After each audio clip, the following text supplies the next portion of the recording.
Hello everyone, welcome back to bloggers den. আমি আর সৌভিক এখন বেরিয়ে পড়ছি একটা জায়গার উদ্দেশ্যে। সেরকম কিছু না, একটা বাড়ির কাছে একটা ফেস্টিভ্যাল হচ্ছে, সেখানেই যাচ্ছি। তো চলে এসেছি আমরা চৌরাস্তা, বেহালা চৌরাস্তায় বরিশা হাই স্কুলের যে মাঠটা আছে ওইখানেই। তো এবারে ফার্স্ট টাইম হচ্ছে, এই প্রথমবার হচ্ছে কিনা এবিপি আনন্দ খাইবার পাস ফুড ফেস্টিভ্যাল। তো সেখানেই আমরা চলে এসেছি।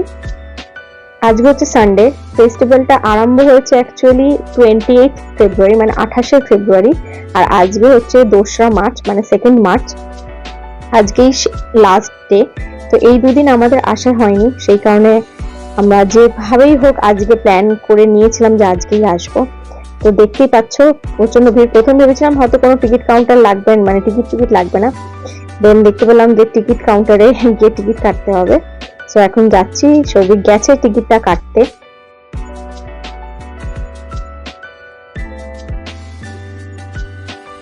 টিকিট নিয়ে চলে এসেছে, এই যে কতটা এক্সাইটেড। 20 টাকা করে পার হেড নিল টিকিট গুলো। টিকিট কাটা হয়ে গেছে, খাইবার পাস ফার্স্ট টাইম হচ্ছে বরিশা ক্লাবে, না মাঠে, সরি। ফার্স্টে ঢুকেই সর্বপ্রথম যেটা আমার চোখে পড়লো সেটা হচ্ছে ভিড়।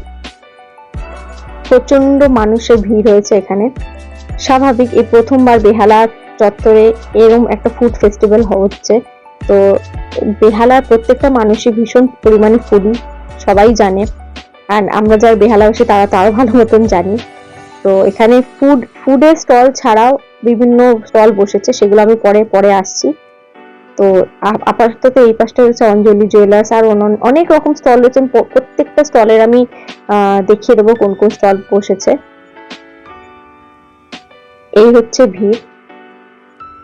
এদিক দিয়ে আরম্ভ করলাম, এবার আগে ঘুরে নেবো। এই লাইনটা যেটা তোমরা দেখছো, দেখো একটা লম্বা লাইন রয়েছে, এইটাই হচ্ছে সর্বপ্রথম আমার চোখে পড়েছে, যেটা এতটা বেশি আমার আগ্রহ ছিল জানার যে কিসের লাইন এটা। তারপরে জানতে পারলাম যে এখানে ডি বাপি বিরিয়ানির স্টলও এসছে, তো সেইটারই লাইন এখানে। আর এই পাশটা আমরা, এই দেখো কত বড় লাইনটা, এত বড় লাইন ডি বাপি। ঠিক মিত্র ক্যাফে যে স্টলটা বসেছে তার ঠিক পাশে ডি বাপির, এই যে ডি বাপি বিরিয়ানি স্টলটা রয়েছে। প্রচন্ড উত্তেজনা এন্ড প্রচন্ড ভিড়। আর মানুষের বিরিয়ানি খাওয়ার যে একটা কি বলবো, মানে আগ্রহ প্লাস একটা এক্সাইটমেন্ট, সেটা এই লাইনটা দেখে বোঝা যাচ্ছে যে মানুষ কতটা পরিমাণে বিরিয়ানি খেতে ভালোবাসে। যেখানে কিনা এতটা নাম করা ডি বাপির আমরা সবাই শুনেছি, আমি কোনোদিন যদিও বা খাইনি।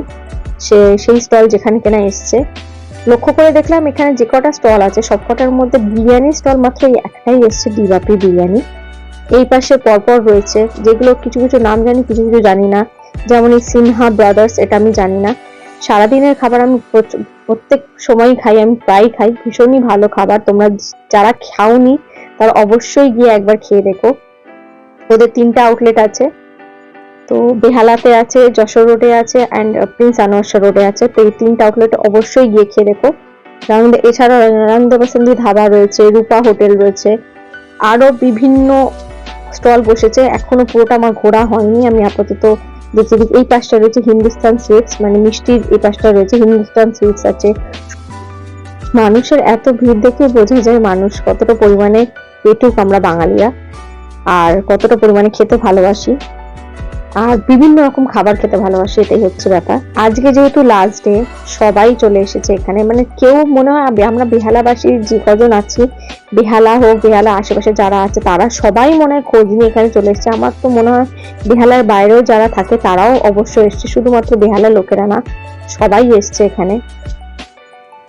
এই পাশে অঞ্জলি জুয়েলার্স, সাহা টেক্সটাইলও এসছে।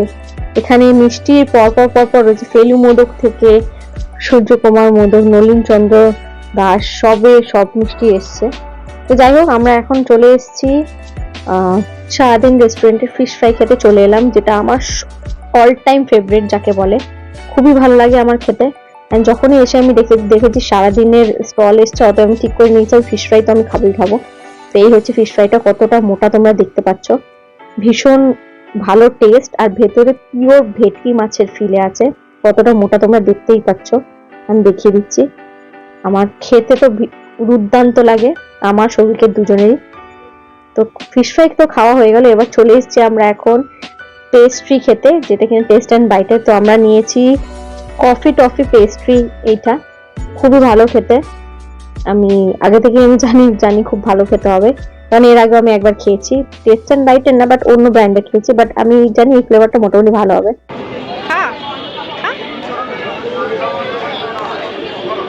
কেমন? ভালো। ভিতরে কফি দিয়ে দাও। কই? ওকে। কেক টেক খেয়ে সারাদিন থেকে ফিশ ফ্রাইও নিয়ে নিয়েছি, নিয়ে এখন চললাম আমরা এখন রয় পান প্যালেসে পান খেতে। তো এসে গেছি, কোন পানটা খাবো তো ডিসাইড করে নিয়েছি বেনারসি আইস পান, যেটা 50 রুপিস, এটাই খাবো। এখানে আরো অনেক রকম পানের অপশনস রয়েছে, যেমন চকলেট পান, ম্যাঙ্গো পান, তারপরে আরো কিসব ফায়ার পান ছিল, আর অনেক রকম পান ছিল। তো আমরা বেনারসি আইস পানটাই আমরা ডিসাইড করলাম নেব। আইস পান বলতে কিছু না, বেনারসি পান বানিয়ে সেটা আইসের একটা চাঙ্কের উপর মানে স্ল্যাবের উপর ওটাকে রেখে দিচ্ছে কিছুক্ষণ ঠান্ডা করে, তারপর দিচ্ছে। তো আমার খাওয়া হয়ে গেছে, আমাকে আগে দিয়ে দিয়েছে। তো সৌভিক এখনো ওয়েট করছে, সৌভিক এটা দেয়নি। সো কারণ ওরা বললো যে কিছুটা পানটা আগে ঠান্ডা হবে দেন তারপরে দেওয়া হবে, একটু ওয়েট করুন। সো সৌভিক সেই কারণে ওয়েট করছে। পান খাওয়া কমপ্লিট, এখন বেরিয়ে পড়ছি বাড়ির পথে, কারণ আর কিছু খাওয়া যাবে না, পেট ভর্তি। ভালোভাবে খাওয়া দাওয়া কমপ্লিট সম্পূর্ণভাবে, যা পেরেছি খেয়েছি, বেশি কিছু খাইনি। সো এটা হচ্ছে এক্সিট, পুরো এন্ট্রেন্সের একদম অপোজিটে উল্টো দিকেই পড়ছে এক্সিটটা। পেছন দিক দিয়ে এক্সিটটা হচ্ছে মানে চৌরাস্তা বাজারের পেছন দিকটা পড়ছে এক্সিটটা। তো আমরা এখন বেরিয়ে পড়ছি বাড়ির উদ্দেশ্যে। খাওয়া দাওয়া ভালো মতনই হয়ে গেছে। তো তোমাদের সবার যদি এই ভিডিওটা ভালো লেগে থাকে তো অবশ্যই like, comment, share and subscribe করে দিও আমার চ্যানেলটা। যারা এখনো করে থাকুনি তারা অবশ্যই সাবস্ক্রাইব করো আরো ভালো ভালো ভিডিওস দেখার জন্য। আর দেখা হচ্ছে খুব শিগগিরই পরে একটা ব্লগে। Till then take care, by.